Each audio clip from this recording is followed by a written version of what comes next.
بسم اللہ الرحمن الرحیم الحمدللہ رب العالمین والصلاة والسلام علی رسول کریم۔ معزز سامعین اور ناظرین، السلام علیکم۔ کل آپ کے سامنے پاکستان میں موجود عدالتی نظام کا ڈھانچہ، اس کا ایک تعارف پیش کیا گیا تھا۔ اس دوران میں آپ کے کورس کے دوران مجھے اندازہ ہے کہ آپ نے کچھ مزید لیکچرز سنے ہوں گے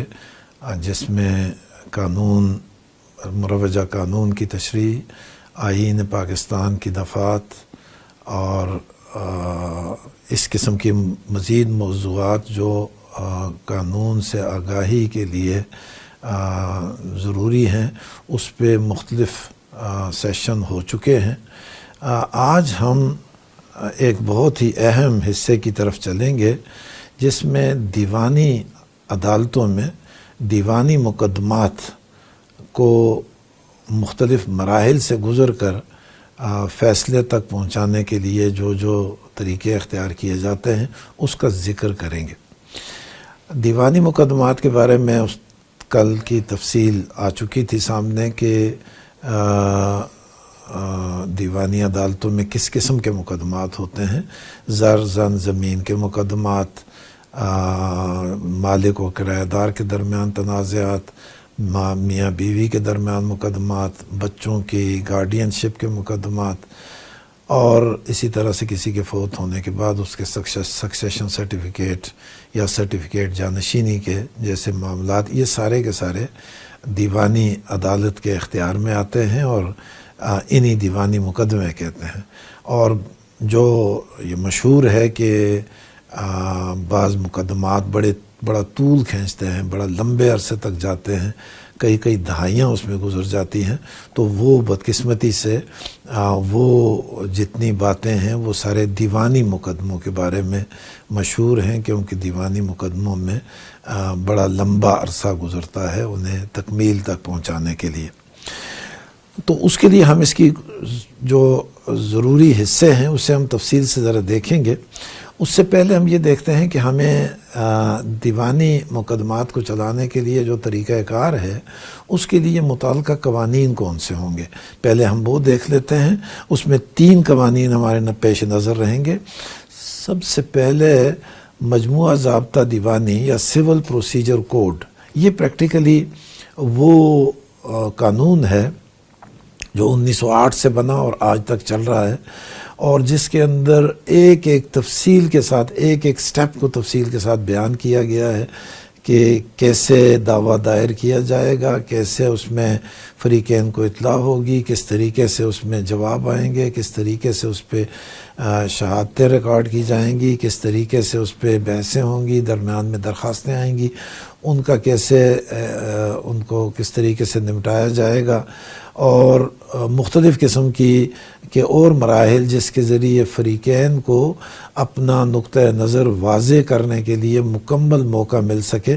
وہ ساری کی ساری تفصیلات آپ کو ان سلائیڈ میں سامنے رکھے گی۔ تو سب سے زیادہ ضروری ہمارے پاس اس سیشن کے لیے جو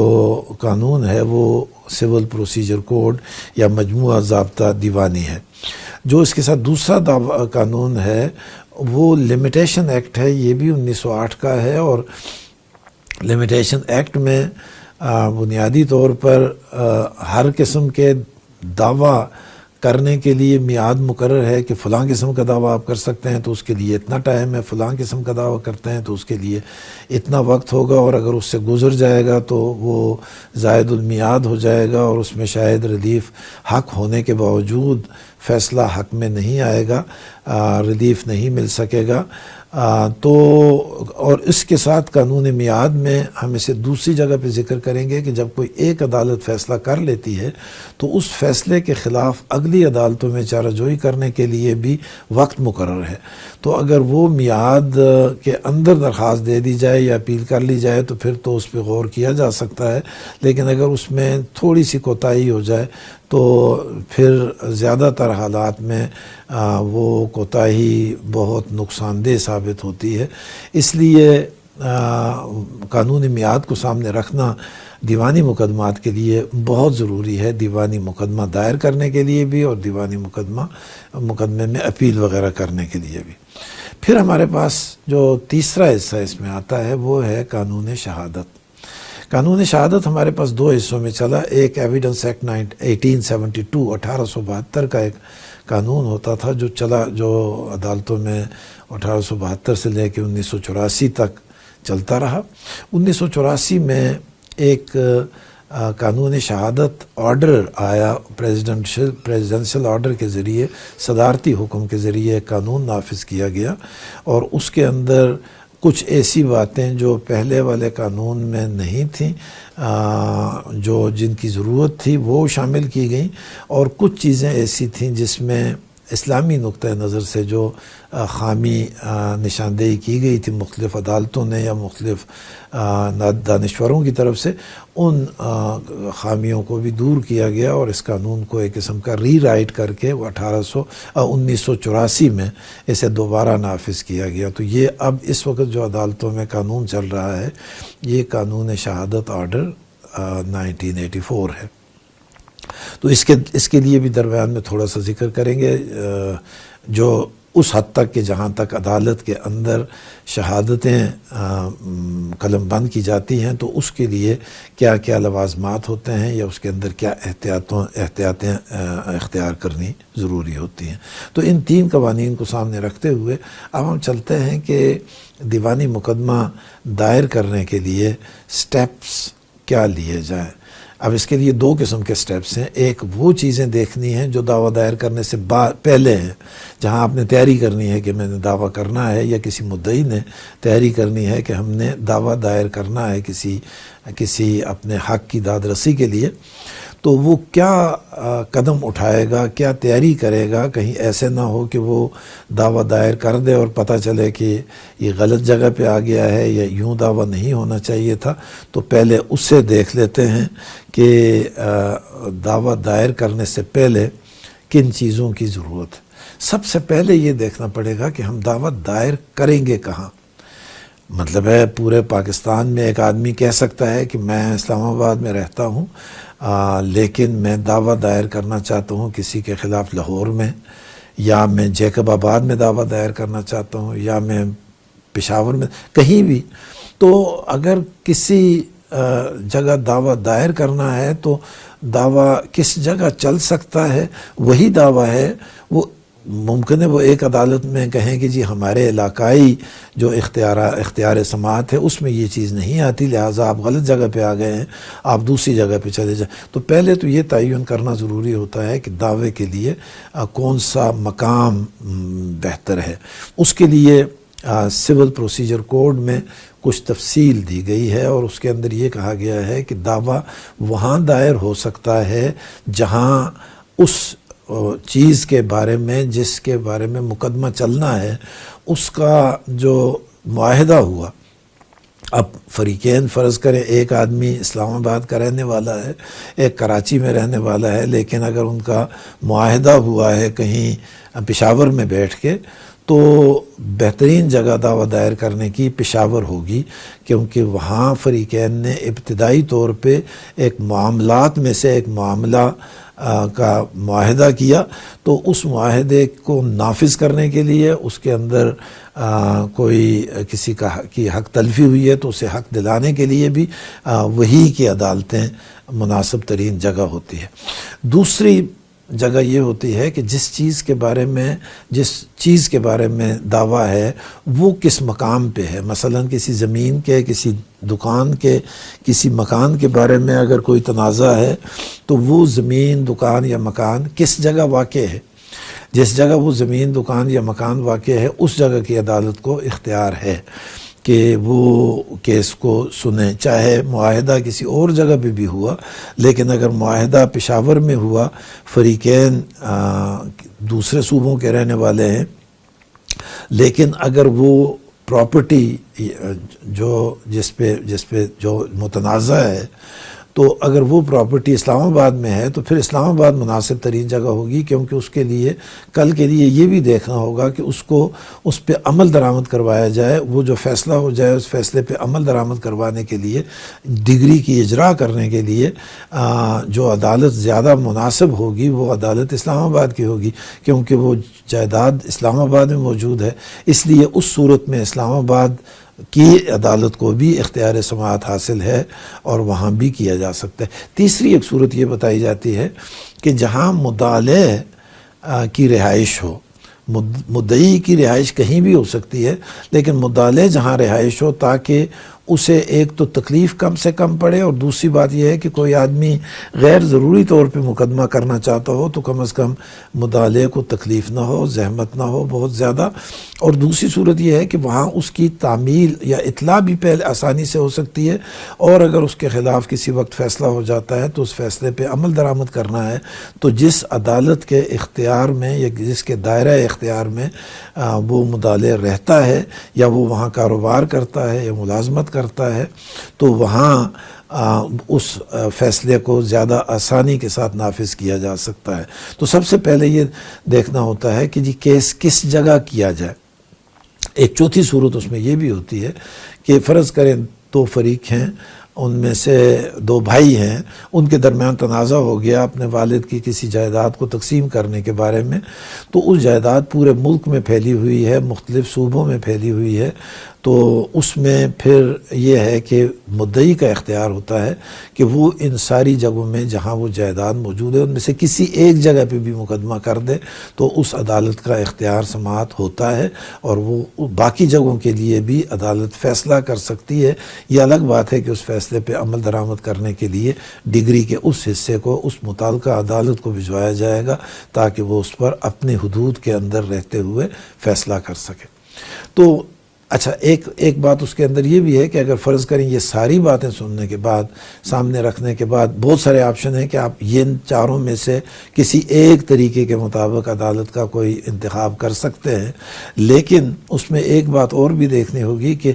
یہ تو ہے علاقائی یا جو حدود سماعت ہے، ایک ہے اختیار سماعت بلحاظ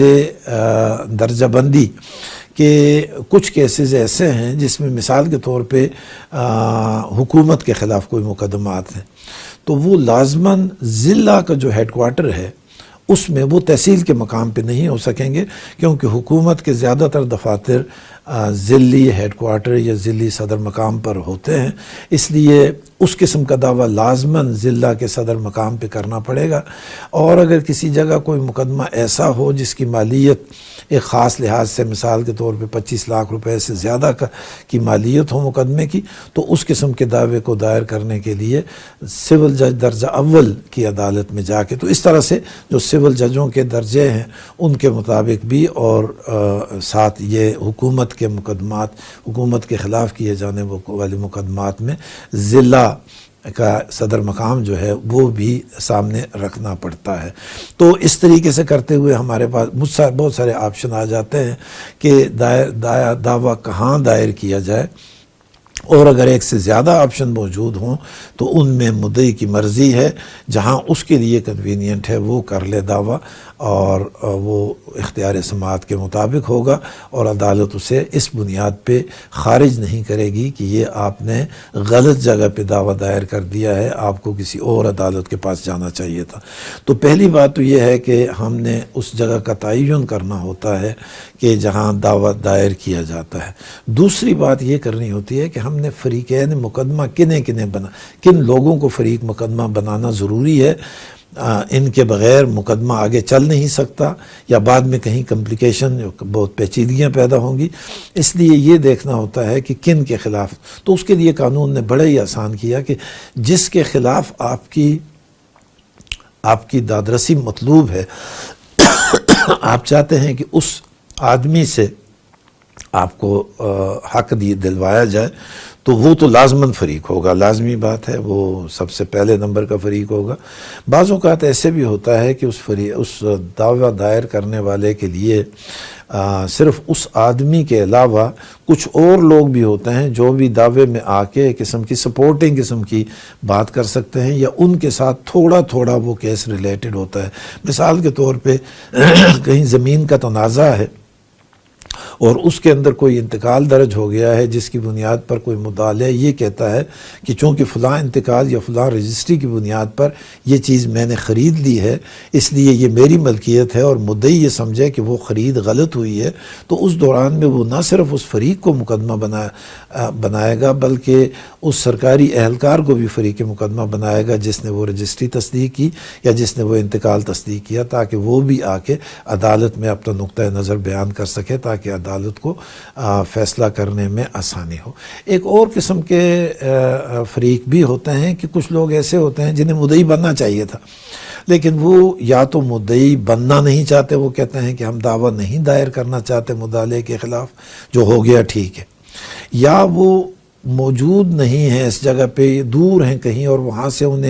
ان سے کاغذات لینے اور ان سے ان کی رائے لینی اور وہ سارا کچھ کرنا ممکن نہیں ہے، تو اس دوران میں انہیں بھی فریق مقدمہ بنانا ضروری ہے۔ کل کے لیے وہ یا ان کے وارثان یہ کہنا شروع کر دیں گے کہ جی ہمیں تو آپ نے فلاں کیس کیا، ہمیں تو آپ نے فریق مقدمہ ہی نہیں بنایا، ہمارا نقطۂ نظر نہیں سنا گیا، لہٰذا ہم اس فیصلے کو نہیں مانتے، تو وہ حق بجانب ہوں گے یہ کہتے ہوئے کہ ہاں جی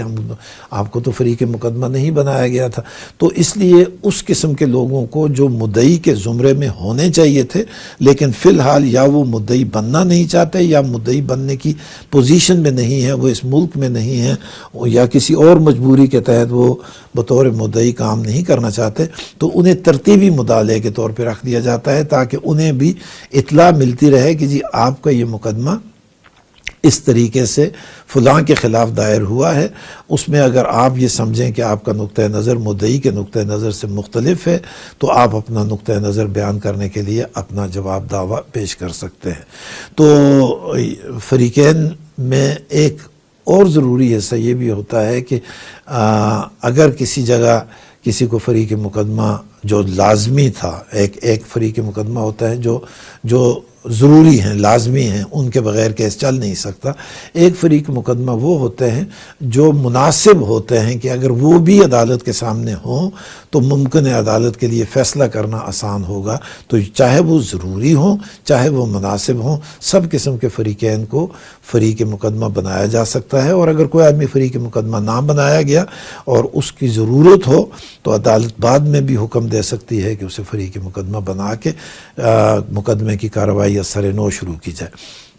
اور اگر کسی آدمی کو غیر ضروری طور پہ فریق مقدمہ بنایا گیا ہے تو وہ بھی درخواست دے کے اپنے آپ کو فریق مقدمہ کے زمرے سے منسوخ کرنے کے لیے، کینسل کرنے کے لیے ریکویسٹ کر سکتا ہے، درخواست دے سکتا ہے۔ اسی طرح سے اگر کوئی آدمی بعد میں فریق مقدمہ بننا چاہے تو وہ بھی عدالت میں درخواست دے کہ فریق مقدمہ بن سکتا ہے۔ فریق مقدمہ میں اگر کمی بیشی ہو جائے یا کسی کو اضافہ کیا جائے تو اس کا نقصان یہ ہوتا ہے کہ فریقین نے جتنا وقت اس وقت تک لگایا ہوتا ہے مقدمے کو آگے چلانے میں، وہ سارے کا سارا ضائع چلا جاتا ہے، اور کیس کو نئے سرے سے پہلے دن سے اس کی کارروائی شروع ہو جاتی ہے جیسے آج دائر کیا گیا، تو اس دوران میں مطلب جتنا وقت گزر جاتا ہے اور طوالت اختیار ہو جاتی ہے۔ فریقین مقدمہ کا تعین کرنے کے بعد یہ دیکھنا پڑتا ہے کہ آیا اس قسم کے مقدمے کے لیے ہمارا دعویٰ میعاد کے اندر بھی ہے یا نہیں ہے۔ جیسے میں نے پہلے گزارش کی ہے کہ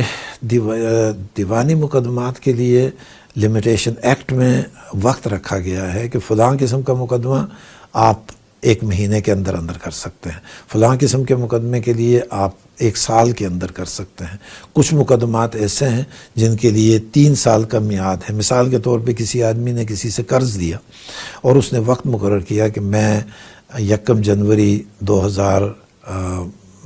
2021 کو اس کی یہ اماؤنٹ واپس کر دوں گا، یہ رقم واپس کر دوں گا. اب اس نے اس رقم ادا نہ کی تو 2021 کے بعد 2024 تک 1 جنوری یعنی 31 دسمبر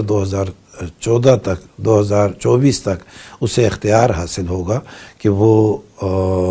دعویٰ دائر کر دے. اگر 1 جنوری 2015 شروع ہو گئی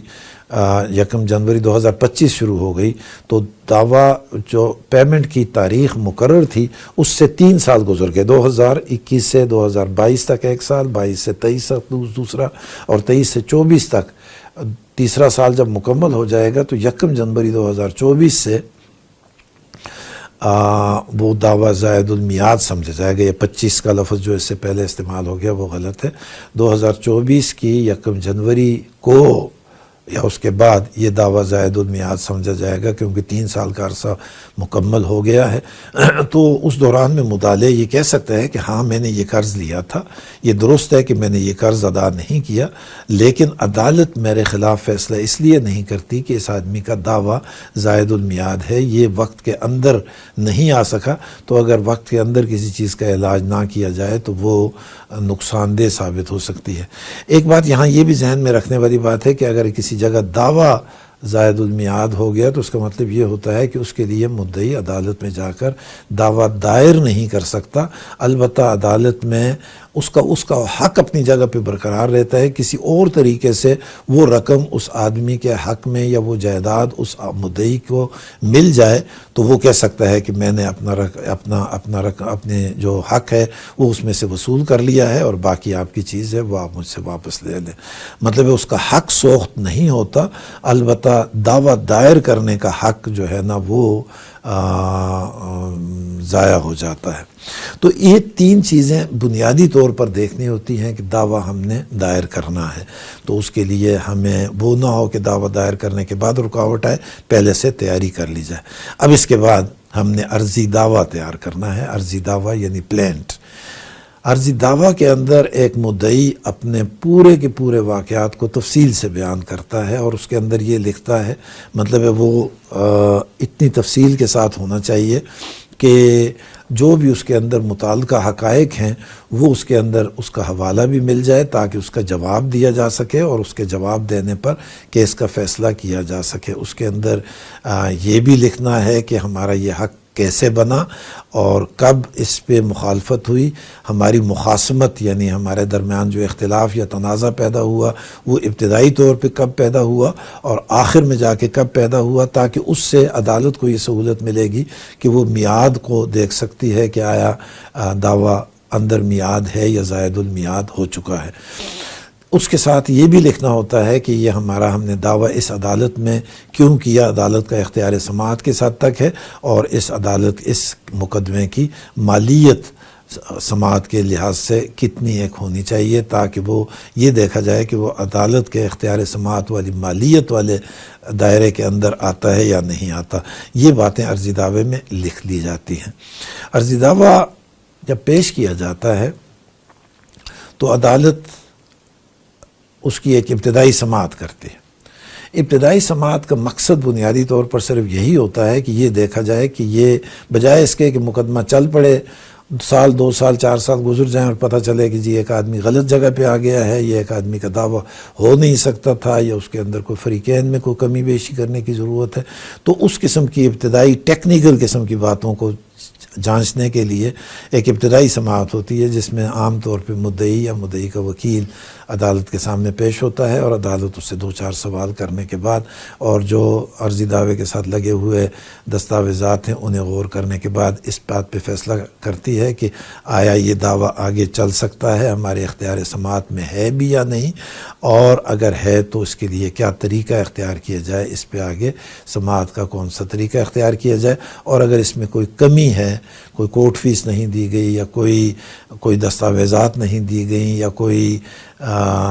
کسی اور قسم کی بات کی وضاحت نہ کی جائے تو اسے واپس کیا جاتا ہے عرضی دعویٰ مدعی کو کہ وہ اس میں اس خمی کی تلافی کر کے دوبارہ پیش کر لیں.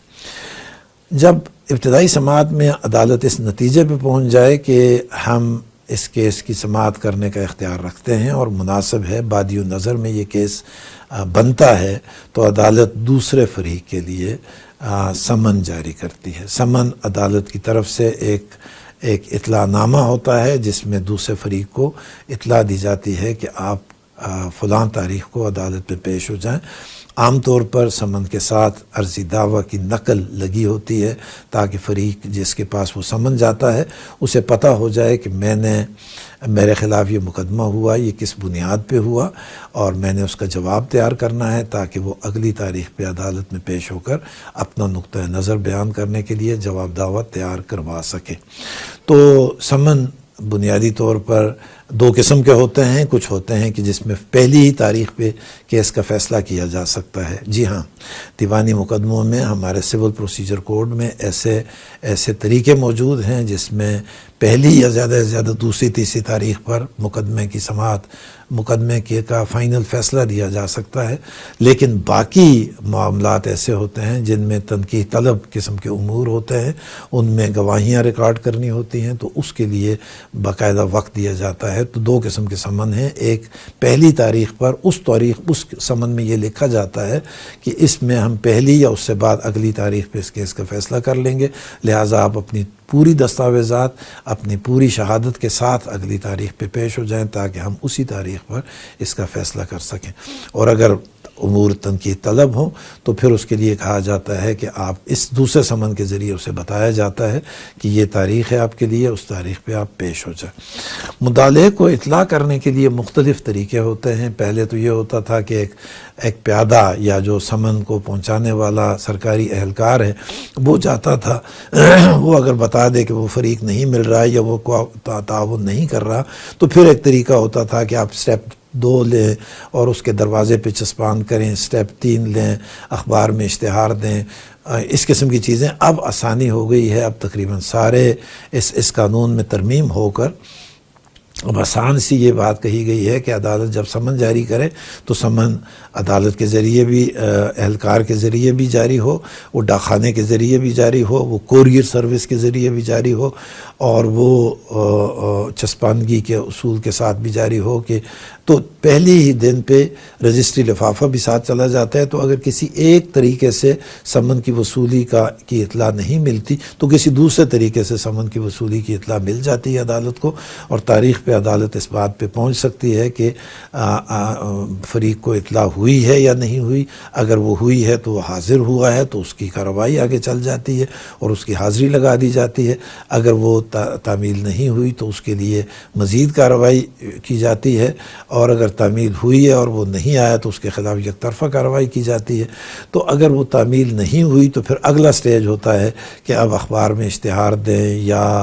یا وہ ڈرم بیٹ کرنے کے ذریعے لوگوں کو اطلاع دیں، یا مختلف اور طریقے کے جس کے ذریعے فریق مقدمہ کو اطلاع دی جائے کہ وہ عدالت میں حاضر ہو جائے۔ جو آدمی تعمیل ہونے کے باوجود عدالت میں حاضر نہیں ہوتا اس کے خلاف یک طرفہ کارروائی، اور جو حاضر ہو جاتا ہے تو اس سے یہ طلب کیا جاتا ہے کہ آپ اپنا جواب دعویٰ پیش کر لیں جس میں آپ مدعی کے دعوے کی نفی کریں یا اس کا اثبات کریں، اس میں سے جزوی طور پہ اسے مانیں، جزوی طور پہ اس سے انکار کریں، جو مرضی ہے آپ اپنا نقطہ نظر عدالت کے سامنے بیان کریں۔ تو جب مدعلے فریق عدالت میں پیش ہوتا ہے تو وہ جواب دعویٰ پیش کرتا ہے۔ جواب دعویٰ کے اندر ایک آدمی کو یہ پہلی یا آخری مرتبہ ایک موقع ملتا ہے۔ یہ بہت ہی احتیاط سے بنانے کی ضرورت ہوتی ہے اسے جواب دعویٰ کو، کیونکہ اگر ایک مرتبہ جواب دعویٰ پیش کر دیا جائے اور پھر بعد میں پتہ چلے کہ اس میں ہم کوئی ترمیم کرنا چاہتے ہیں تو وہ بڑا مشکل سا ایک مرحلہ ہوتا ہے، اور اس میں سے گزرنے کے بعد کبھی تو آپ کو ترمیم کی اجازت مل جاتی ہے، لیکن اکثر اوقات ترمیم کی اجازت اس لیے نہیں ملتی کہ آپ اس وقت جس وقت جواب دعویٰ تیار کر رہے تھے یا سبمٹ کر رہے تھے عدالت میں، تو اس وقت آپ نے یہ تفصیلات کیوں نہیں دی؟ تو اگر ایک چیز ایک آدمی کو معلوم ہے اور وہ ایک وقت میں نہیں دیتا اور بعد میں جا کے 2-4 سال بعد جا کے اسے خیال آتا ہے اور وہ کہتا ہے کہ اس کے اندر میں نے فلاں بات بھی لکھنی چاہیے تھی، تو اسے عام طور پر اجازت نہیں ملتی۔ ہاں، اگر کسی جگہ کوئی دستاویز یا کوئی نیا واقعہ یا کوئی حقیقت یا کوئی حقائق ایسے ہوں جو اس وقت اس کے علم میں نہ ہوں اور اسے بعد میں پتہ چلے، اس قسم کی باتوں کو پیش کرنے کی اجازت دے دی جاتی ہے اور اس کے لیے جواب دعویٰ میں ترمیم کرنے کی اجازت دے دی جاتی ہے۔ جواب دعویٰ میں دوسرے فریق، اب جواب دعویٰ بعض اوقات ایسے ہوتا ہے کہ بہت سارے فریقوں کا مفاد مشترک ہوتا ہے، وہ اکٹھا جواب دعویٰ بھی دے سکتے ہیں۔ کبھی کبھی ایسے ہوتا ہے کہ مدعی علیہ کی مختلف گروپ بنے ہوتے ہیں، مختلف درجے ہوتے ہیں، تو کچھ لوگوں کا مفاد مشترک ہوتا ہے، کچھ کا مفاد باقی لوگوں سے مختلف ہوتا ہے، وہ اپنے الگ الگ جواب دعویٰ پیش کرتے ہیں اور پھر عدالت ان سارے جواب دعووں کو سامنے رکھ کر اور آگے کیس کو لے کے چلتی ہے اور اس کے بعد فائنل فیصلہ کر دیتی ہے، جس کے حق میں شہادتیں بنتی ہوں اس کے حق میں فیصلہ ہو جاتا ہے۔ جواب دعویٰ جس وقت آ جاتا ہے تو عام طور پہ اس وقت کچھ درمیانی احکامات کی ضرورت ہوتی ہے کہ اس کو آگے چلانے کے لیے۔ ایک تو یہ ہوتا ہے کہ ہمیں مدعی کبھی کبھی اپنے دعوے کے ساتھ ایک درخواست دیتا ہے حکم امتناعی کے لیے۔ حکم امتناعی دراصل اسٹے آرڈر جسے ہم عام زبان میں کہتے ہیں، وہ یہ ہوتا ہے کہ اگر مدعی کو یہ اندازہ ہو یا اس کا یہ خیال ہو یا اس کی رائے ہو کہ یہ میرا حق بنتا ہے اور مدعی علیہ مجھ سے یہ حق چھیننا چاہتا ہے،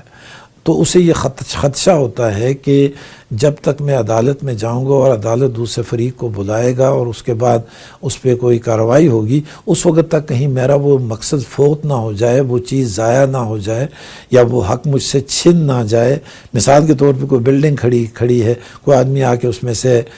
بلڈنگ کو ڈیمالش کرنا چاہتا ہے، کبھی حکومت کے اہلکار کسی بلڈنگ کو ڈیمالش کرنا چاہتے ہیں، کبھی کوئی آدمی آ کے کسی جگہ پہ بنی ہوئی فصل کو نقصان پہنچانا چاہتا ہے یا کسی زمین کو بیچ دینا چاہتا ہے، تو اس کے لیے وہ مدعی آ کے دعویٰ کرتا ہے کہ جی ہمیں خدشہ ہے کہ اس میں یہ ہمارا حق ضائع ہو جائے گا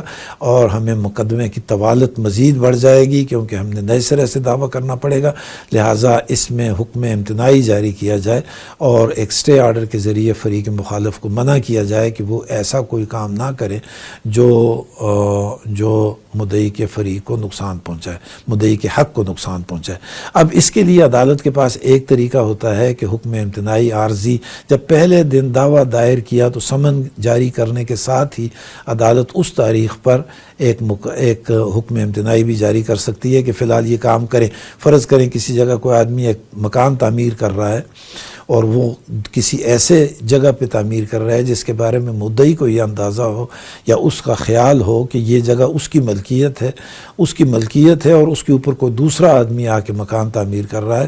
تو وہ جا کے پہلے دن ہی دعوے دائر کرنے کے ساتھ ہی درخواست دے دیتا ہے کہ اسے مزید تعمیر سے روکا جائے، اس نے جگہ کی کھدائی شروع کر دی ہے یا تعمیر شروع کر دی ہے تو اسے مزید تعمیر سے روکا جائے کیونکہ یہ ہمارے لیے بعد میں مسائل پیدا ہو جائیں گے، اس لیے اس میں حکم امتناعی جاری کیا جائے۔ تو عدالت جب تک مدعی علیہ فریق کو بلا نہ لے اس وقت تک اگر حکم امتناعی جاری کرتی ہے تو اس حکم امتناعی کا ٹائم 2 دنوں سے لے کے 15 دنوں تک ہوتا ہے کہ 15 دنوں کے اندر وہ جواب دعویٰ لے کے مدعی علیہ کا جواب دعویٰ لے کے اور اس پہ فریقین کی بحث سن کے اس کے بارے میں فیصلہ کر لے کہ یہ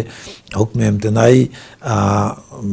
تا فیصلہ مقدمہ حکم امتناعی برقرار رہے گا یا حکم امتناعی نہیں ملے گا، اس درخواست کو خارج کر دیا جائے۔ تو یہ اسٹے آرڈر کے لیے وقت مقرر ہوتا ہے عدالتوں کے لیے، دیوانی فوجداری ضابطہ دیوانی میں، مجموعہ ضابطہ دیوانی یعنی سول پروسیجر کوڈ میں یہ لکھا ہوا ہے آرڈر 39 میں کہ مدعی علیہ موجود نہ ہو، اس کے صرف دعویٰ دائر کرنے کے دن اگر کوئی اسٹے آرڈر جاری کرنا ہے تو اس اسٹے آرڈر کی میکسیمم لائف جو ہے وہ 15 دن ہو سکتی ہے، اور اگر ایک مرتبہ مدعی علیہ کو سن لیا جائے، وہ آ جائے جواب دے دے تو پھر اس میں ٹائم بڑھا کے اسے موقع دیا جاتا ہے، اور جب بحث اس پہ درخواست پہ حکم امتناعی کی درخواست پہ فائنل فیصلہ کیا جاتا ہے تو اس فیصلے سے لے کر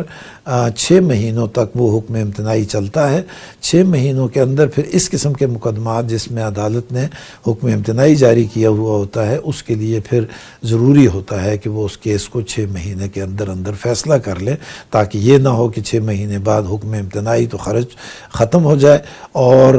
مقدمہ ابھی چلتا رہا، تو پریکٹیکلی اس کا نقصان یہ ہوگا کہ مدعی کو دعویٰ کرنے کا مقصد پورا نہیں ہوگا، وہ مقصد فوت ہو جائے گا. اس لیے 6 مہینوں میکسیمم ٹائم جو حکم امتناعی کا ہے، اسٹے آرڈر کا، وہ قانون کے مطابق صرف 6 مہینے ہے، ابتدائی طور پہ 15 دنوں تک، اور پھر بعد میں ایکسٹینڈ کر کے اسے 6 مہینے تک بڑھایا جا سکتا ہے. تو جواب دعوے کے بعد جو حکم امتناعی کی درخواست ہے اس پہ فیصلہ کیا جاتا ہے کہ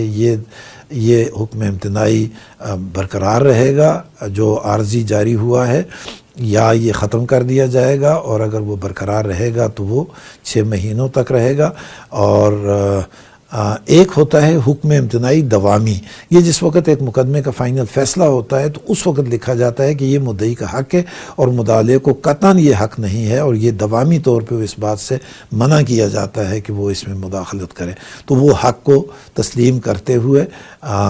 مدعی کے حق میں وقتی طور پہ حکم امتناعی عارضی میں کچھ وقت کے لیے اور حکم امتناعی دوامی میں مستقل طور پر اسٹے آرڈر جاری کر دیا جاتا ہے.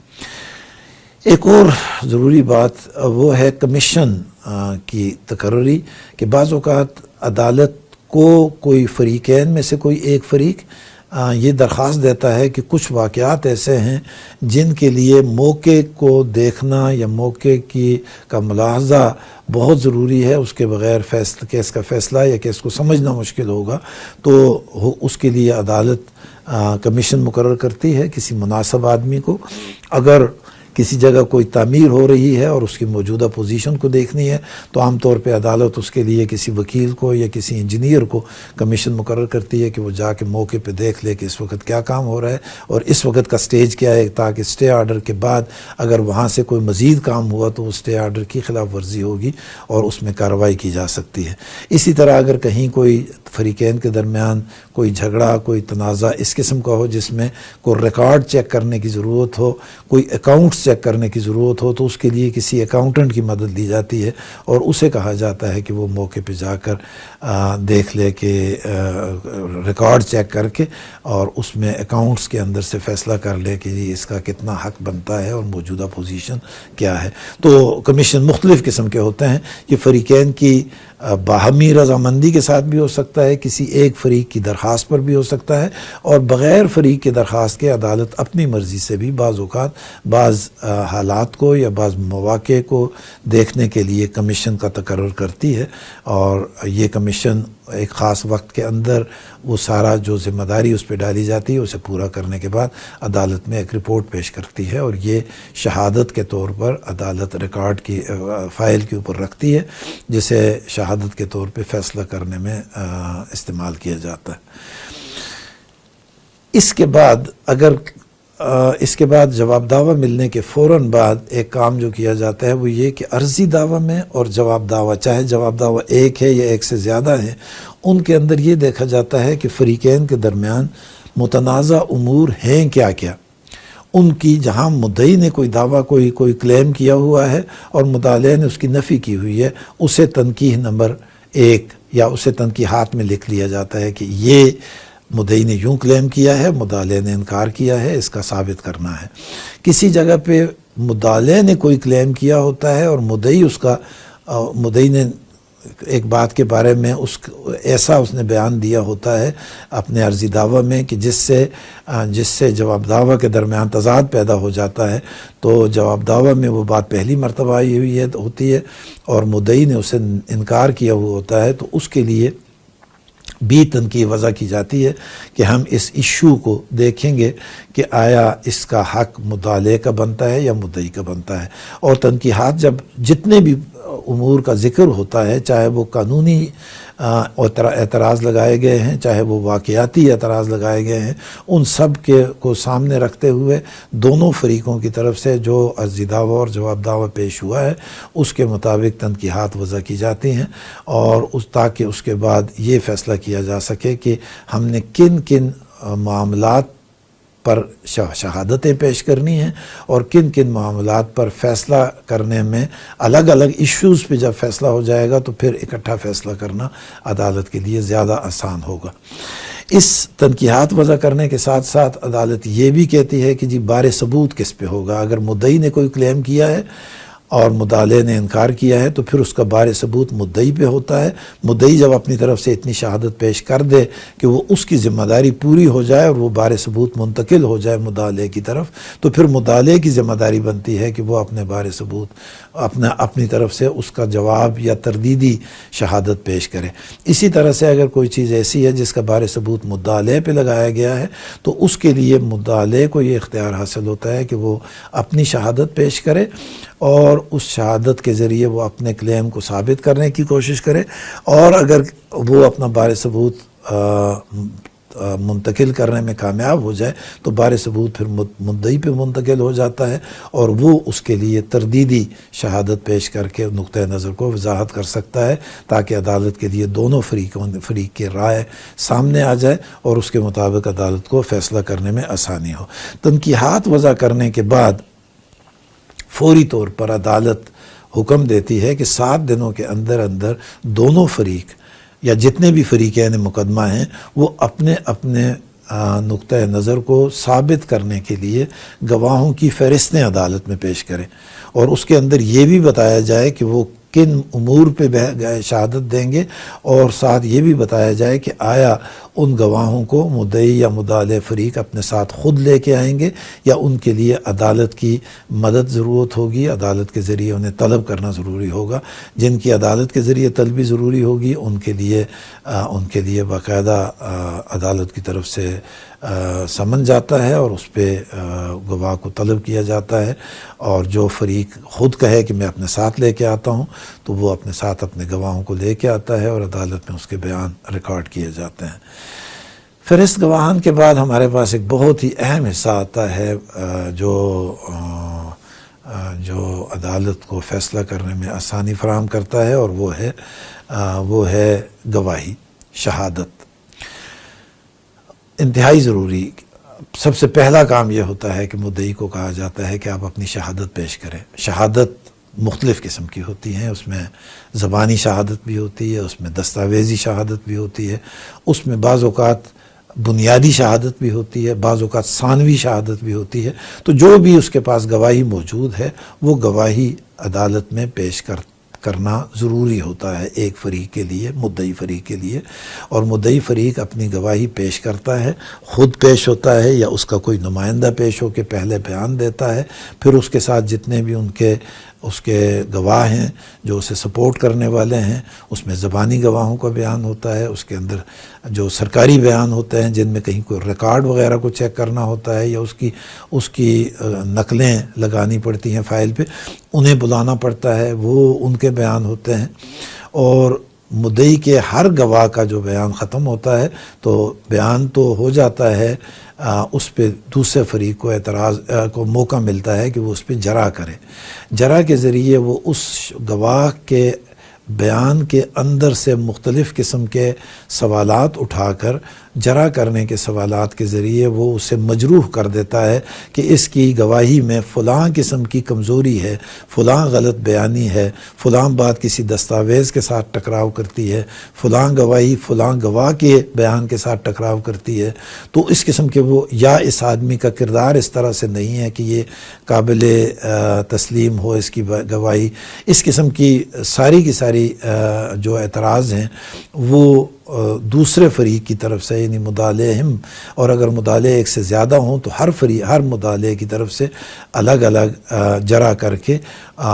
جب ساروں کی طرف سے تسلی ہو جاتی ہے تو پھر اس گواہ کو فارغ کر دیا جاتا ہے، پھر دوسرا گواہ بلایا جاتا ہے، اس کا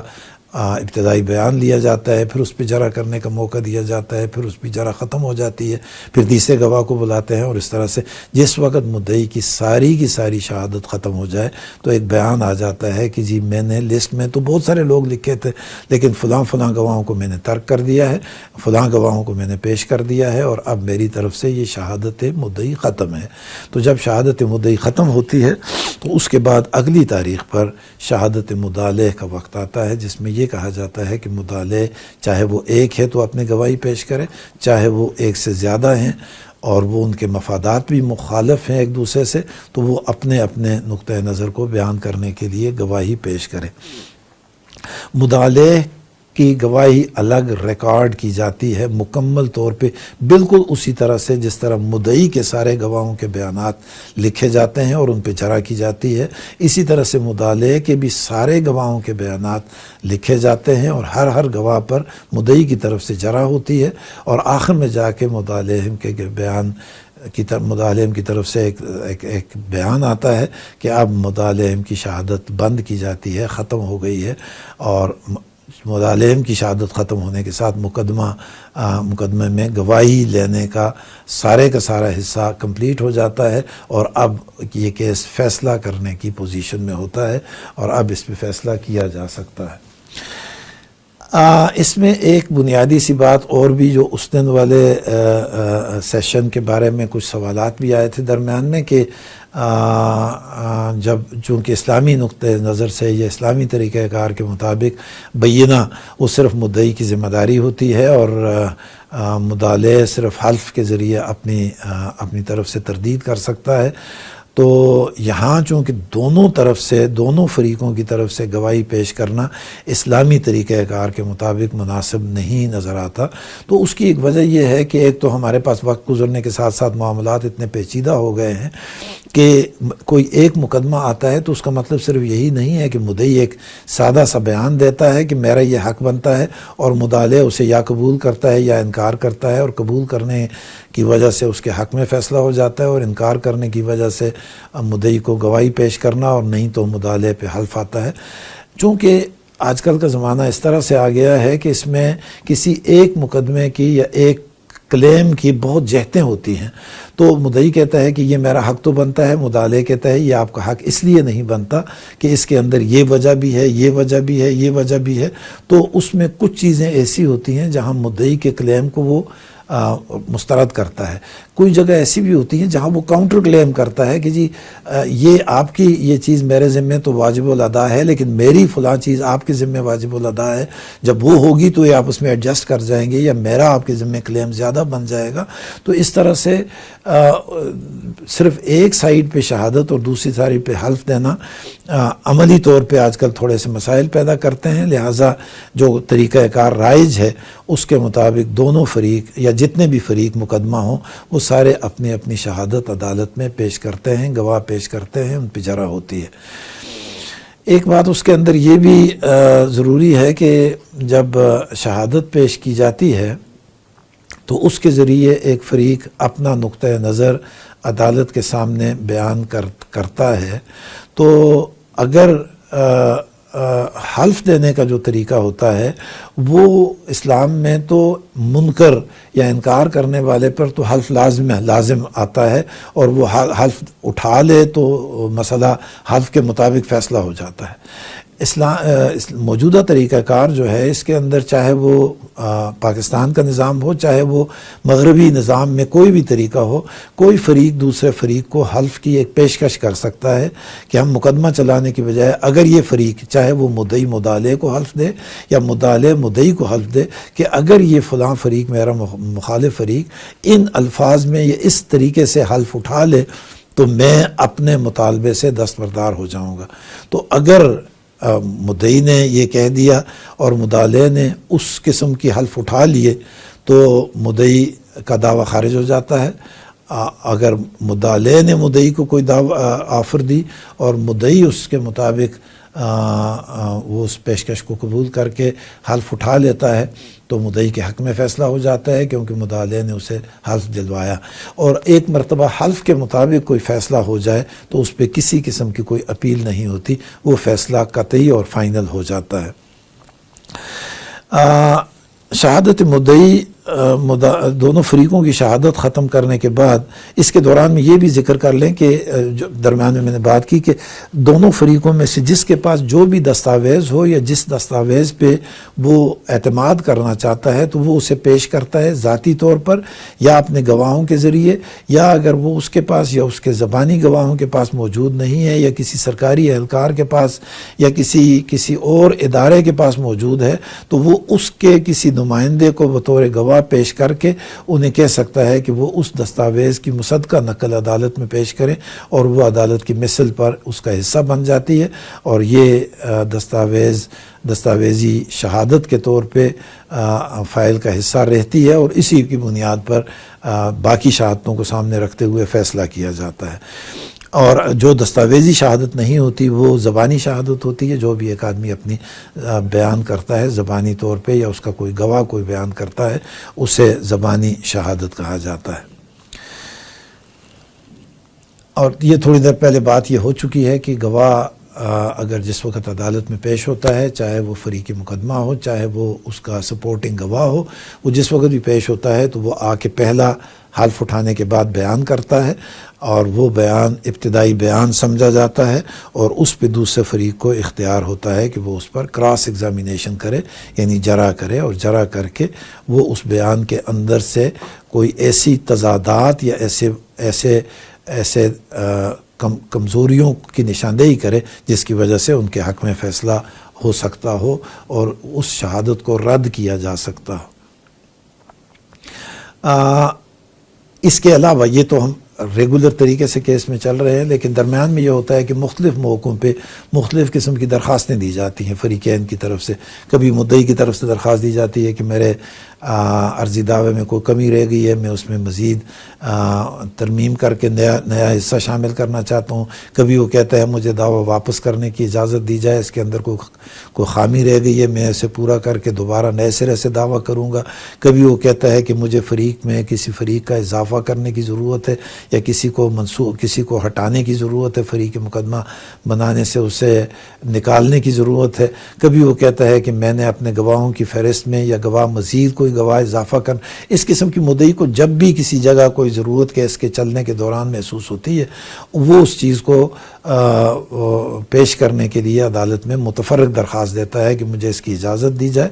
اور جب بھی کوئی متفرق درخواست آتی ہے تو اس پہ دوسرے فریق سے جواب لیا جاتا ہے۔ اسی طرح سے مدعا علیہ کی طرف سے بھی یا کسی ایک سے زیادہ مدعا علیہ ہوں تو ان مدعا علیہ کی طرف سے بھی متفرق درخواستیں آتی رہتی ہیں۔ کبھی کوئی آدمی جواب دعویٰ میں ترمیم چاہتا ہے، کبھی کوئی درخواست دے دیتا ہے کہ موقع ملاحظہ کیا جائے، جو آدمی یہ فریق کی طرف سے جو کہا جاتا ہے وہ درست نہیں ہے، اسے ٹھیک کیا جائے۔ کبھی وہ کہتا ہے کہ جی میرا کوئی اضافی گواہ کا بیان بھی قلم بند کیا جائے، کوئی چیز مجھ سے اس وقت کوئی دستاویز رہ گئی تھی اسے میں اب پیش کرنا چاہتا ہوں تو جب تک کسی کیس کا فائنل فیصلہ نہیں ہوتا اس دوران میں مختلف قسم کی متفرق درخواستیں چلتی رہتی ہیں۔ تو متفرق درخواستیں جس فریق کی طرف سے دی جاتی ہے اس درخواست کی نقل دوسرے فریق کو دے کے اسے کہا جاتا ہے کہ آپ اس کی جواب درخواست دیں۔ اس درخواست کا پیرا اور ہر لائن کا الگ الگ جواب تیار کر کے دینا یہ جواب درخواست کہلاتا ہے۔ جواب درخواست آنے کے بعد دونوں فریقوں کو موقع دیا جاتا ہے کہ وہ اس درخواست اور اس جواب کے مطابق اپنی طرف سے کوئی قانونی نکات پیش کرنا چاہتے ہوں، بحث پیش کرنا چاہتے ہوں تو وہ بحث کر سکتے ہیں۔ وہ فریق خود بھی کر سکتا ہے، اس کا وکیل بھی کر سکتا ہے۔ عام طور پر بحث وکیل کیا کرتے ہیں۔ بحث کرنے کے بعد عدالت اس درخواست کے اوپر حکم کرتی ہے، آرڈر کہلاتی ہے وہ، اور وہ حکم ایسا ہوتا ہے کہ اس میں یہ لکھا جاتا ہے کہ فلاں آدمی نے یہ درخواست دی مقدمے کے اس سٹیج پر، اور اس درخواست پہ ہم نے دوسرے فریق سے جواب لیا تو انہوں نے اس کا جواب میں یہ نقطہ نظر اختیار کیا۔ اس کے بعد ہم نے اس پہ بحث سنی، دونوں فریقوں کی طرف سے یہ دلائل دیے گئے، اور ان دلائل میں سے فلاں دلیل ہمیں زیادہ قابل قبول ہے، اس کے مطابق ہم اس درخواست کو منظور کرتے ہیں، یا فلاں دوسرے مخالف فریق کی قابل قبول ہے دلیل زیادہ وزنی ہے، اس کی وجہ سے ہم اس درخواست کو خارج کرتے ہیں۔ تو یہ درخواستیں مختلف سٹیج پہ دعویٰ دائر ہونے کے دن سے دعوے کے فیصلے ہونے تک کسی بھی وقت کسی قسم کی بھی کوئی درخواست آ سکتی ہے، اور اس درخواست پر جو فیصلہ ہوتا ہے، حکم پر درخواست اسے کہتے ہیں، اس حکم کے خلاف بھی اگر لوگ اپیل کوئی آدمی کرنا چاہے تو وہ اس کے خلاف بھی اپیل کر سکتا ہے، اور اگلی عدالت میں جا کے کہہ سکتا ہے کہ میرا نقطہ نظر یہ تھا، اسے پراپر طریقے سے سمجھا نہیں گیا یا اس کے مطابق فیصلہ نہیں ہوا، میری داد رسی کی جائے، میرا حق مجھے دلوایا جائے، میرا نقطہ نظر کو دوبارہ سنا جائے، تو اس پہ اپیل، حکم کے خلاف بھی اپیلیں ہو سکتی ہیں۔ ایک اور چیز جسے ہم ایڈجرنمنٹ کہتے ہیں، التوا کی درخواستیں، التواء مقدمہ یا التواء سماعت مقدمہ کے لیے مختلف موقع ہوتے ہیں، جن میں سے کچھ ایسے ہوتے ہیں جس کا جواز ہوتا ہے، اور کچھ ایسے ہوتے ہیں جو بہانے ہوتے ہیں، لیکن اس کی وجہ سے مقدمے میں طوالت ہوتی رہتی ہے۔ کبھی یہ کہہ دینا کہ جس طرح سے اس سے پہلے ہم نے بات کی کہ ہم نے درمیان میں کیس چل رہا ہے، شہادتیں بھی ختم ہو گئیں اور فیصلے پہ کیس پہنچا ہوا ہے، ایک آدمی درمیان میں درخواست دے دیتا ہے، متفرق درخواست، اس درخواست پہ کارروائی شروع ہوتی ہے، جواب آتا ہے، بحث ہوتی ہے اور فیصلہ آتا ہے، فیصلے پہ اپیل میں چلا جاتا ہے اور وہ بات لمبی ہوتی جاتی ہے۔ اسی طرح سے اس سے بھی التواء مقدمہ ہوتا ہے، لیکن بعض اوقات یہ ہوتا ہے کہ کیس کو ایڈجرن کرنے کے لیے کسی ایک فریق کی طرف سے وکیل درخواست دے دیتا ہے کہ میں نے تیاری نہیں کی، یا میرا گواہ آج موجود نہیں ہے، یا فلاں گواہ موجود ہے لیکن ہم سارے گواہوں کی اکٹھی موجودگی میں بیان کروانا چاہتے ہیں، گواہ سارے موجود نہیں ہیں، یا اس قسم کی کوئی بھی وجہ، اور وہ درخواست کرتا ہے کہ جی آج کیس کو ملتوی کر کے کسی اگلی تاریخ پہ کیس کو رکھا جائے تاکہ ہم اس تاریخ کے لیے مکمل تیاری کے ساتھ آ سکیں۔ تو التواء کی گنجائش ضرور موجود ہے۔ مجموعہ ضابطہ دیوانی یعنی سول پروسیجر کوڈ میں آرڈر 17 ہے، جس کے اندر یہ ضرور کہا گیا ہے کہ جہاں مجبوری ہو وہاں درخواست کی جا سکتی ہے اور کیس کو مقرر کیا ہوا کیس جو ہے اسے ملتوی کیا جا سکتا ہے، آج نہیں تو اگلی تاریخ پہ، جسے ہم تاریخ پڑھنا کہتے ہیں۔ لیکن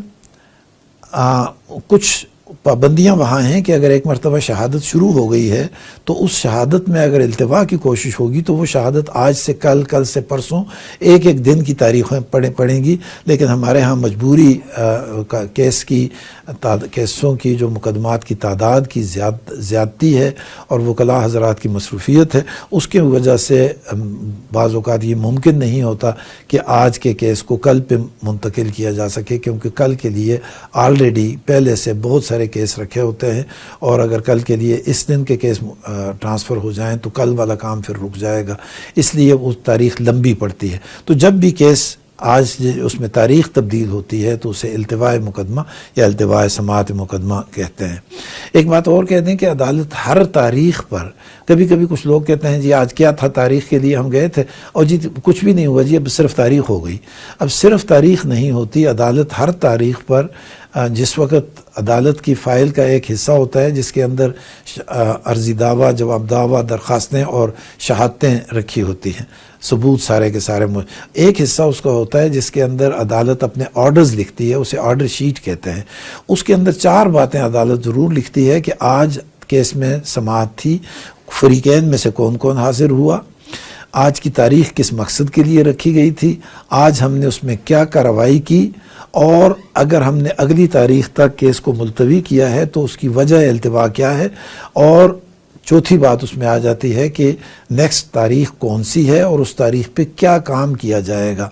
کس مقصد کے لیے یہ تاریخ رکھی گئی ہے۔ تو جب بھی ایک تاریخ ایک کیس آج کی تاریخ سے کسی اگلی تاریخ میں منتقل ہوتا ہے تو اس کے لیے پوری وجوہات بیان ہوتی ہیں، اور اگر کوئی آدمی اس عدالت کے اس فیصلے کی نقل لینا چاہے تو آرڈر شیٹ کی نقل مل جاتی ہے، مصدقہ نقل بھی مل سکتی ہے، اور وہ لے کر وہ اپنا یہ دیکھ سکتا ہے کہ فیصلہ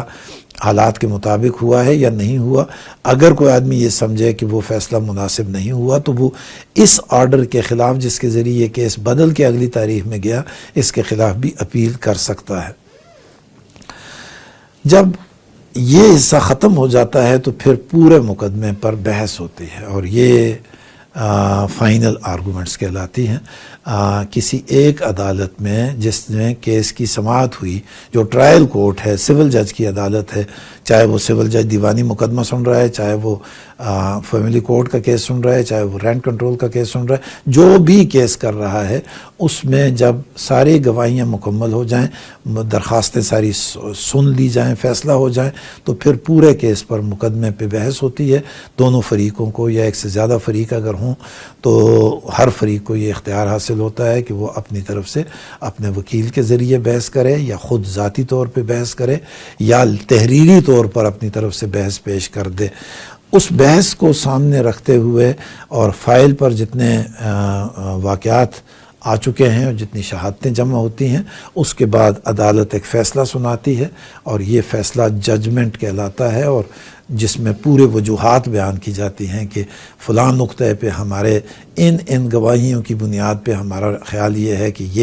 یہ بات ٹھیک ہے، اور فلاں ایشو پہ یا فلاں تنقید پہ دونوں فریقوں کی دستاویزی یا زبانی شہادت کو پہ غور کرنے کے لیے اور دوسری عدالتوں کا، اعلیٰ عدالتوں کے پرانے فیصلوں کو سامنے رکھتے ہوئے ہمارے نقطہ نظر میں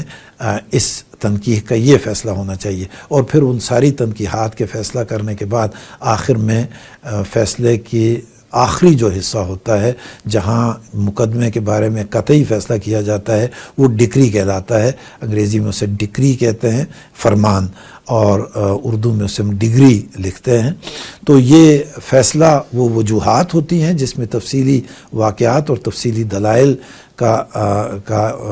جائزہ لیا جاتا ہے، اور ڈگری اس کا جو مقدمے کا فائنل فیصلہ ہوتا ہے کہ مقدمے کو خارج کیا گیا یا مقدمے کو ڈگری کیا کر دیا گیا، مکمل طور پہ جو مدعی نے مانگا تھا سارا اسے دے دیا گیا، یا مقدمے کو جزوی طور پر ڈگری کر دیا گیا اور جزوی طور پہ خارج کر دیا گیا. اور اگر ڈگری کیا گیا تو اگر ایک سے زیادہ مدعے ہیں تو کس مدعے کے ذمے ڈگری کا ایفا کرنا لازمی ہے. تو یہاں آ کے ہمارے پاس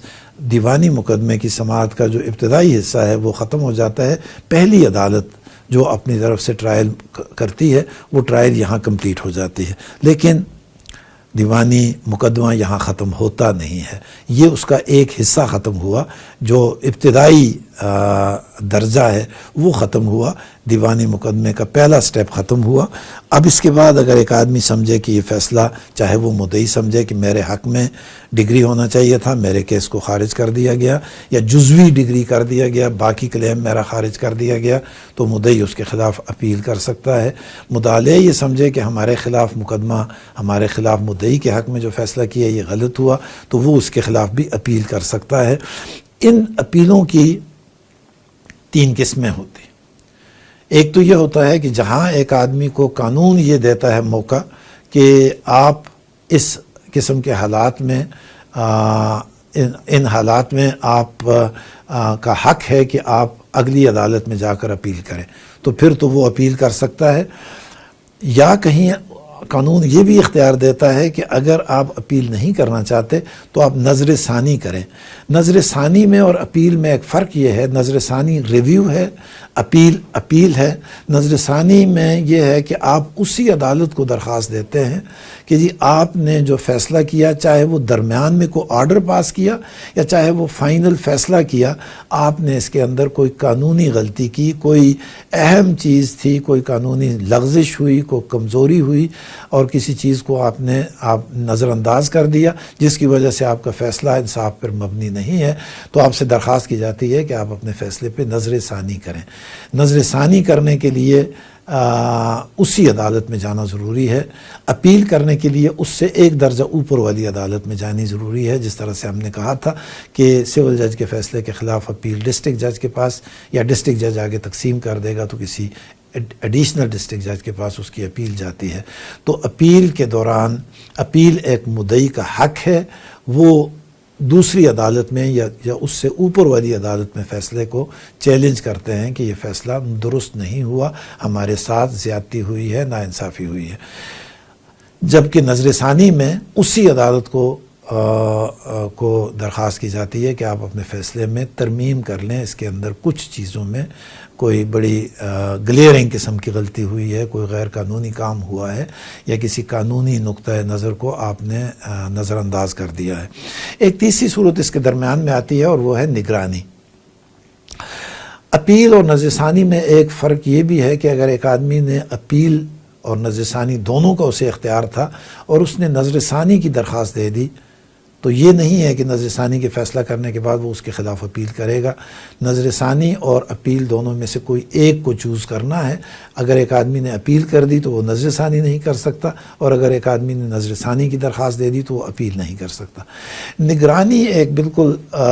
نئی سی صورت ہے، اپیل ہی کی ایک قسم ہے، لیکن یہ ایک ایسی صورت ہے جہاں مدعی کو اپیل کرنے کا قانون نے حق نہ دیا ہو اور وہ سمجھتا ہو کہ اس فیصلے میں زیادتی ہوئی ہے، ناانصافی ہوئی ہے، تو وہ اس عدالت سے اوپر والی عدالت میں درخواست دیتا ہے کہ مجھے تو قانون کے ذریعے اختیار نہیں ہے اپیل کرنے کا، لیکن میں آپ کی نوٹس میں یہ بات لانا چاہتا ہوں، آپ کے علم میں یہ بات لانا چاہتا ہوں کہ اس فیصلے میں فلاں عدالت نے یہ زیادتی کر دی ہے، لہٰذا آپ اپنے طور پر اپنے نگرانی والے اختیارات کو استعمال کرتے ہوئے اس کیس کا ریکارڈ طلب کریں اور اسے دیکھیں کہ اس کے اندر یہ زیادتی ہوئی ہے یا نہیں۔ آپ کے تجربے کے مطابق، آپ کی مہارت کو پیش نظر رکھتے ہوئے ممکن ہے ہمارا حق ہمیں مل جائے، تو اس لیے وہ درخواست کرتے ہیں کہ آپ اس میں اپنی نگران ہونے کی حیثیت کو استعمال کرتے ہوئے ریکارڈ منگا کے ہماری اس درخواست کی روشنی میں اسے دیکھ لیں کہ آیا ہمارے ساتھ قانونی طور پر کوئی ناانصافی ہوئی ہے یا نہیں، اور اگر ہوئی ہے تو عدالت کو اختیار حاصل ہوتا ہے کہ وہ اس فیصلے کو ترمیم کر لے یا اس فیصلے میں کو منسوخ کر دے، یا اس کیس کو، اس فیصلے کو کالعدم قرار دیتے ہوئے واپس کیس کو ریمانڈ کر دے پہلی عدالت کو کہ آپ اسے دوبارہ دیکھ لیں۔ تو یہ اپیل، نگرانی اور نظر ثانی یہ پہلے فیصلے کے فوراً بعد یہ کرنا پڑتی ہے، کیونکہ اس کے لیے بھی قانون نے میعاد مقرر کی ہوئی ہے۔ اپیل کی میعاد ہوتی ہے، مطلب اس کے اندر ایسے بھی ہوتا ہے کہ جو کم سے کم عرصہ ہوتا ہے وہ 20 دن ہوتے ہیں، کہ اگر ہائی کورٹ میں آپ کا کوئی کیس چل رہا ہے اور کسی سنگل بینچ میں اس کا فیصلہ ہوا ہے اور آپ اس ہائی کورٹ میں دوبارہ ٹی بی کے پاس یعنی ڈویژن بینچ کے پاس جہاں 2 جج بیٹھ کے یا 2 سے زیادہ جج بیٹھ کے فیصلہ کرتے ہیں، اگر وہاں اس کی اپیل کرنا چاہتے ہیں تو اسی عدالت کے 2 اور ججوں کے سامنے اپیل کرتے ہیں، اسے انٹرا کورٹ اپیل کہتے ہیں۔ تو انٹرا کورٹ اپیل کے لیے 20 دن کا وقت ہوتا ہے تاریخ فیصلہ سے، یا اگر فیصلے کی تاریخ ہو گئی اس تاریخ سے فیصلہ دیا نہیں گیا تو جب نقل ملتی ہے، نقل ملنے کی تاریخ سے 20 دنوں کا ٹائم ہوتا ہے، یا ساری میعاد کاؤنٹ کی جاتی ہے۔ اسی طرح سے کوئی آدمی نظر ثانی کی درخواست دیتا ہے تو عمومی طور پر اس کے لیے 1 مہینہ یعنی 30 دن کا میعاد مقرر ہوتی ہے۔ عام حالات میں اپیل کرنے کے لیے 60 دن کی وقت مقرر ہوتا ہے۔ نگرانی کرنے کے لیے یعنی ریویژن کرنے کے لیے 90 دن کا وقت مقرر ہوتا ہے، قانون میں لکھا ہوا ہے سیکشن 115 میں CPC میں۔ تو اس کے لیے یہ میعاد مقرر ہوتی ہے۔ تو اس لیے اگر کوئی آدمی یہ سمجھتا ہو کہ فیصلہ ہوا لیکن فیصلہ میرے خلاف ہوا اور یہ غلط ہوا ہے، ناانصافی ہوئی ہے، تو وہ فوری طور پہ درخواست دے نقل لینے کی، اور اس کے بعد جتنا جلدی ہو سکے، کہیں ایسا نہ ہو کہ اس کا حق تو ہو لیکن وقت میں تاخیر ہو جانے کی وجہ سے اسے انصاف نہ مل سکے، تو اس لیے اس وقت کے اندر اپیل یا نگرانی یا نظر ثانی کی درخواست کرنی ضروری ہے۔ ایک بات اور بھی یہاں کہ اس درمیان میں کچھ پیریڈ ہوتا ہے جہاں کنڈونیشن دی جا سکتی ہے، جہاں معافی دی جا سکتی ہے، کہ اگر ایک اپیل یا نظر ثانی یا نگرانی ایک وقت کے اندر کرنی چاہیے تھی اور وہ اس وقت کے اندر نہیں کی گئی، تو اس کے لیے کوئی وجوہات بیان کیے جا سکیں کہ کوئی ایسی ناگزیر وجہ بن گئی تھی جس کی وجہ سے ہم نہیں آ سکے۔ لیکن یہاں کے لیے ایک بات خاص طور پہ ذہن میں رکھنے کی ہے، وہ یہ کہ عدالت ایک دن کی تاخیر کو معاف کرنے کے لیے کوئی وجہ دیکھے گی کہ آیا اگر کسی جگہ 4 دن کی تاخیر ہونے کے لیے جواز موجود تھا اور ایک آدمی نے 5 دن کی تاخیر کے بعد کیا ہے تو وہ کہیں گے کہ جی آپ کا کیس کم از کم 1 دن ٹائم بارڈ ہے. اور اگر 15 دن کی جواز موجود ہے اور ایک آدمی نے 20 دنوں میں کیا تو پھر 5 دن وہ ڈیلے ہو گیا. تو جتنا بھی تاخیر ہوگی، تاخیر میں بہت چھوٹے سے دنوں کی ہے، ایک دن کے لیے الگ الگ کنڈونیشن تو ہو سکتی ہے، اسے درگزر تو کیا جا سکتا ہے، لیکن اس کے ایک دن کی وجوہات بیان کرنی پڑیں گی اور وہ وجوہات ایسی ہوں جو عدالت کو قابل قبول ہوں. اس کے بعد جب یہ سارا ختم ہو جاتا ہے تو ایک اپیل کا فیصلہ اپیل والی عدالت کرتی ہے، اور اپیل والی عدالت جب فیصلہ کرتی ہے تو اس کے پاس مکمل اختیار ہوتے ہیں. وہ پہلی والی عدالت کے فیصلے کو مکمل طور پہ مسترد کر سکتی ہے، یا اس میں جزوی ترمیم کر سکتی ہے، یا اسے مکمل طور پہ اس کی تائید کر کے اور اس فیصلے کو بحال رکھ سکتی ہے، یا کیس کے اندر کسی قسم کی کوئی کوتاہی ہوئی ہو، کوئی پروسیجرل قسم کی کوئی ریگولیرٹی ہوئی ہو، باقاعدگی ہوئی ہو، تو کیس کو واپس بھی بھجوایا جا سکتا ہے، اسے ریمانڈ کرنا کہتے ہیں. تو یہ والے فیصلے اگر سول جج کے فیصلے کے خلاف فیصلہ اپیل میں گیا ڈسٹرکٹ جج کے پاس اور اس نے اس کا فیصلہ کر دیا، اگر کوئی آدمی اس سے مطمئن نہیں ہے تو وہ نگرانی میں ہائی کورٹ میں گیا، اگر وہاں بھی مطمئن نہیں ہے تو سپریم کورٹ میں بھی جا سکتا ہے. تو جب ساری عدالتوں میں کیس کا فیصلہ ہو جائے اور آخری فیصلہ جس کے حق میں ہو، یعنی مدعی کے حق میں ہو، اگر خارج ہو جائے اس کا کیس تو اس کے لیے آگے چلنے کی کوئی ضرورت نہیں اگر آخری فیصلہ ہو جائے. لیکن اگر آخری فیصلہ مدعی کے حق میں ہو تو مدعی کو اس آخری فیصلے کے بعد درخواست دینی پڑتی ہے کہ جو ڈگری میرے حق میں ہوئی تھی، چاہے پہلی عدالت میں ہوئی، چاہے درمیانی عدالت میں، یا چاہے بالکل آخری سپریم کورٹ سے ہوئی، ہمیں اس کے مطابق عمل درآمد کر کے فیصلے پہ عمل درآمد کرایا جائے. اور پھر ڈگری کے اجراء کی پوری کارروائی ایک لمبی تفصیل کے ساتھ ہوتی ہے کہ جس کے اندر پہلے نوٹس جاری کیے جاتے ہیں، پھر لوگوں کو بلایا جاتا ہے، پھر ان کے لیے مختلف طریقے اختیار کیے جاتے ہیں کہ اس جائیداد کو جس کے لیے کارروائی کرنی ہے اس کے خلاف کوئی ایکشن کیسے کیا جائے، کلکی ہو، نیلامی ہو، پیسے وصول کرنے ہیں، کیا کرنا ہے، یا اس آدمی کو جو مدیون ہے، جو ججمنٹ ڈیٹر ہے، جو مدعلے ہے، جس نے وہ رقم ادا کرنی تھی یا وہ جگہ دینی تھی، اس نے اس میں کوتاہی کی ہے تو اس کے خلاف کارروائی، اس کی گرفتاری، اس کو جیل میں بند کرنا، یا اس قسم کے کوئی بھی کارروائی ہو سکتی ہے. تو یہ آخری درجہ ہوتا ہے جہاں مقدمے کو ختم کیا جاتا ہے اور ڈگری کو اجرا کرنے کو، اسے نافذ کرنے کا ایک سٹیپ لیا جاتا ہے. تو یہاں ہم آ کے اس دیوانی مقدمے کے جو طریقہ کار ہے اس کے اختتام تک پہنچتے ہیں. اس کے بارے میں کوئی سوال ہوگا تو آپ اپنے طور پہ بھجوا دیں.